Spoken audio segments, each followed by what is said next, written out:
যুদ্ধ পরিস্থিতিতে পর্যটন কেন্দ্র দীঘাতে আকাল গ্যাস, মাথায় হাত হোটেল মালিকদের। একই অবস্থা মন্দারমণি, শঙ্করপুর, তাজপুরে।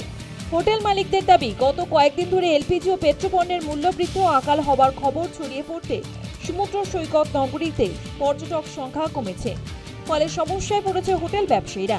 এলপিজি গ্যাসের এজেন্টরা হোটেল ও রেস্টুরেন্টগুলিতে জানিয়ে দিয়েছেন যে আগামী কিছুদিন গ্যাসের যোগান তারা নাও দিতে পারে। সেই থেকে আশঙ্কায় ভুগছে ক্ষুদ্র ব্যবসায়ী থেকে খাবার হোটেলগুলি। আমরা তো নিজেই তো গ্যাস পাচ্ছি না এখন। আমরা নিজেরাই যে হলদিয়া প্ল্যান্ট থেকে আমাদের গ্যাস আসে, আমরা ওখান থেকে আমরা গ্যাস পাচ্ছি না। তো আমরা তো সাপ্লাই দিতে পারছি না, কোনো হোটেলেই সাপ্লাই দিতে পারছি না। এবার হোটেলওয়ালাও বলছে আমাদের তো এখন কিছু করার নেই, বললেও তো আমাদের এখন কিছু করার নেই, আমরা কোথা থেকে দিব সাপ্লাই? যদি আমাদের হলদিয়া না দেয় আমরা তো সাপ্লাই দিতে পারছি না। হোটেলওয়ালা তো আতঙ্ক হয়ে আছে, বলছে আমাকে এখনই গ্যাস ফেলে দিয়ে যাও, যা আছে বা যা খালি সিলিন্ডার আছে গ্যাস দাও। কিন্তু আমরা গ্যাস তো পাচ্ছি না, তাকে দিব কেমন করে? যেসব হোটেলগুলিতে রেস্টুরেন্ট রয়েছে সেই সব হোটেলের পর্যটকরা সাধারণত বাইরে লাঞ্চ বা ডিনার করতে যান না। যে হোটেলে রয়েছেন সেখানেই খাওয়া দাওয়া করেন। হোটেলগুলিতে এলপিজি সাপ্লাই ঠিকঠাক না হওয়ার কারণে রান্না একেবারে বন্ধ হওয়ার মুখে।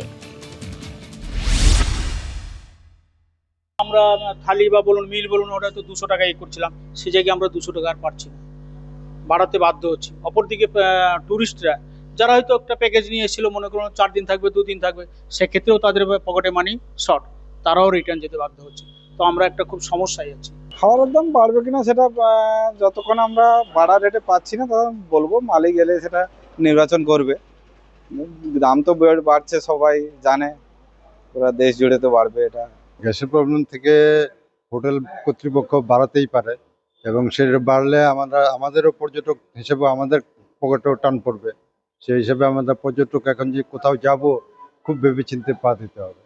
মানে কোথাও যদি 2 দিন থাকার প্ল্যান, হ্যাঁ, সেটাকে একদিন করতে খুব ভেবেচিন্তে পা বাড়াতে হবে।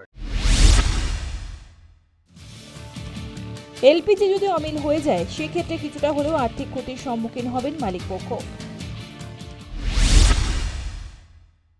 পেঁয়াজ থেকে শুরু করে আনাজ থেকে শুরু করে সমস্ত মশলা সবকিছুই তো বাড়বে।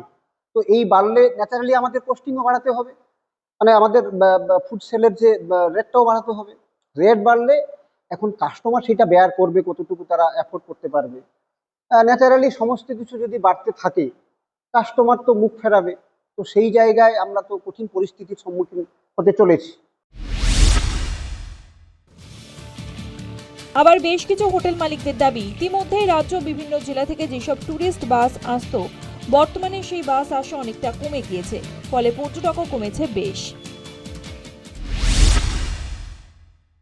হোটেল ভাড়া দিতে হবে, তারপরে তার যাতায়াতের যে খরচ বাড়বে। সেই কারণে আমার মনে হয়েছে টুরিস্টও অনেকটা কমে গেছে। এই কদিনে আপনি যদি দীঘায় ঘোরেন, অনেক টুরিস্ট বাসও আসছে না। সেই ক্ষেত্রে হোটেল ব্যবসায়ীরা খুব আতঙ্কে আছে। বাণিজ্যিক গ্যাসের অভাবে বেশ কিছু রেস্তোরাঁ বন্ধ হয়ে গিয়েছে। দক্ষিণবঙ্গের প্রাণকেন্দ্র দুর্গাপুরের চিত্রটা একই। চাহিদা অনুযায়ী মিলছে না গ্যাস, চলছে কালোবাজারি। সেই সঙ্গে দ্বিগুণ বা তার বেশি টাকা দিয়ে কিনতে হচ্ছে গ্যাস সিলিন্ডার। এই পরিস্থিতি চলতে থাকলে রেস্তোরাঁ বন্ধ করে দিতে হতে পারে বলে আশঙ্কা করছেন হোটেল মালিকরা। এজেন্সি আছে, দুটো অর্ডার দিলে একটা আসছে, এরকম চলছে। প্রাইসও বেশি নিচ্ছে আর সাফিসিয়েন্ট সাপ্লাই নেই। আপনারা কি চান? স্মুথ হোক ব্যাপারটা। আমাদের এখানেও গত দুদিন ধরে গ্যাসের অবস্থা খুবই খারাপ। জানি না কি হবে এখন। দিনের দিন গ্যাসের দাম অনেক বেড়ে যাচ্ছে, আর আমাদের অনেক দাম দিয়ে কিনতে হচ্ছে। হয়তো দুদিনের মধ্যে হয়তো আমাদের বন্ধই করে দিতে হবে। আমাদের আর কোনো আশা দেখা যাচ্ছে না যে কী করতে পারবো। হোটেল পর্যটন ব্যবসার সঙ্গে যুক্ত রয়েছেন অনেক মানুষ। পর্যটক আসা কমলে তার সরাসরি প্রভাব পড়বে তাদের আয়ের উপরেও। এতগুলি মানুষ হঠাৎ করে কর্মহীন হয়ে পড়লে বা আয় কমে গেলে তার ধাক্কা সামগ্রিকভাবে পড়বে অর্থনীতিতেও। কবে পরিস্থিতি স্বাভাবিক হবে সেই আশায় হোটেল ও রেস্তোরাঁ মালিকরা। News time.